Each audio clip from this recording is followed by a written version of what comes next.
নমস্কার। আপনারা সবাই কেমন আছেন? আশা করি সবাই ভালো আছেন। আমিও ভালো আছি। ছেলের বউকে শাশুড়িরা কোনোদিন মেয়ে ভাবতে পারে না, আর ছেলের বউরা কিভাবে শাশুড়িকে মা ভাববে? তার জন্য সংসারের মধ্যে অনেক অশান্তি হয়ে যায়। অনেক পরিবারের মধ্যে শাশুড়িকে মেয়ে ভাবতে পারে না।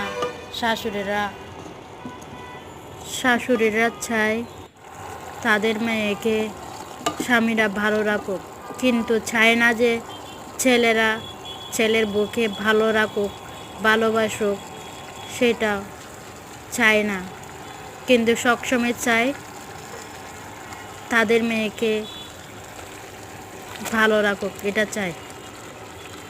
যদি ছেলের বউকে ভালোবাসতে যদি দেখে অনেক কষ্ট লাগে শাশুড়িদের থেকে। শাশুড়িদের অনেক কষ্ট লাগে ছেলের বউকে ভালোবাসলে।